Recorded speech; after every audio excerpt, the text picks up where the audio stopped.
এরাও শত্রু মুখোশের আড়ালে। আমাদের ছেলে সুখী মানে তো আমরাও সুখী, তাই না? আমরা বুঝি, কিন্তু সেজ বৌদিকে বোঝাতে পারলে তো। দায়িত্ব আমার, আমি দেখছি।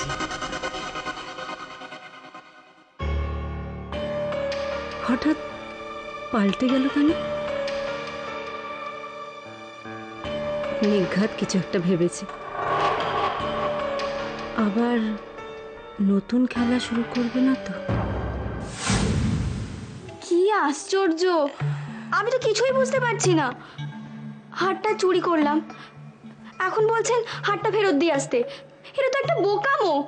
আর এই বোকা বোকা কাজটা আমি কি করে বুদ্ধি দিয়ে করব? হারটা ফেরত দেবার একটা যুক্তিসঙ্গত কারণ তৈরি করতে হবে, তাহলেই আর কাজটা বোকা বোকা মনে হবে না।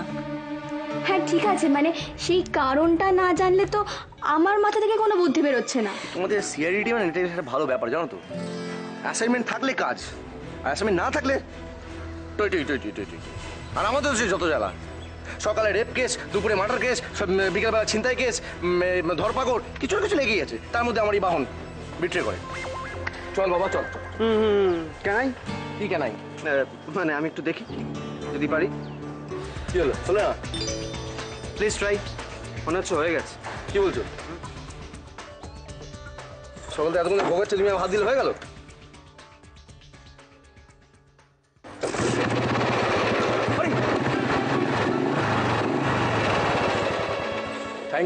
Thank you very much. The pleasure is all mine, officer.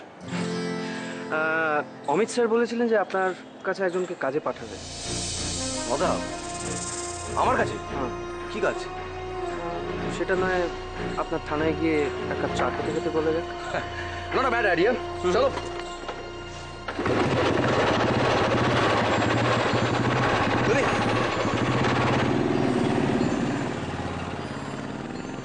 আমি তোমাকে ছাড়ালাম, অথচ তুমি আমাকে জেল থেকে ছাড়ালে না।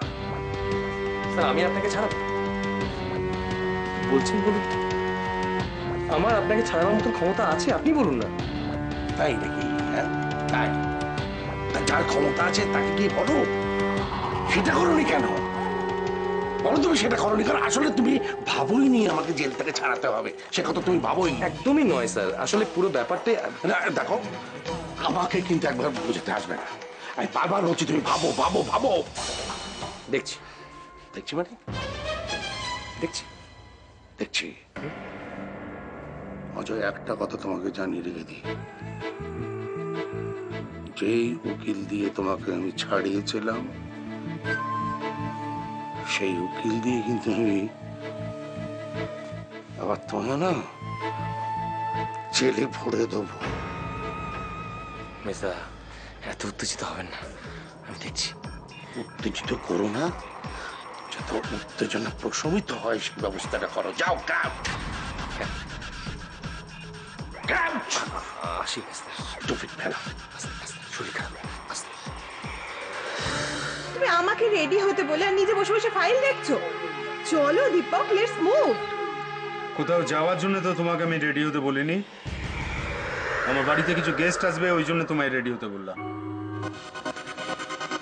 Congratulations, congratulations mister Thakkar. Thank you thank you thank you. আপনি জয়েন করার পরে তো সেভাবে কথাবার্তা হয়নি, তাই আমরা সকলে ঠিক করে চলে এলাম একসাথে। আমাদের পাড়ার মিষ্টি পাড়াবাটি। এসবের আবার কি দরকার ছিল বলুন দেখি? এইভাবে যদি চলতে থাকে না, অমিত মুখার্জি একদিন ঠান্ডা হয়ে যেতে বাধ্য। না না না, ভুল হচ্ছে। অমিত গেলে কি হবে? অমিত গেলে অরিজিৎ আছে, নন্দিনী আছে। না, সে বললে তো গোটা সিআইডি টিমটাই আছে। থাকবে না, ওরা কেউ থাকবে না।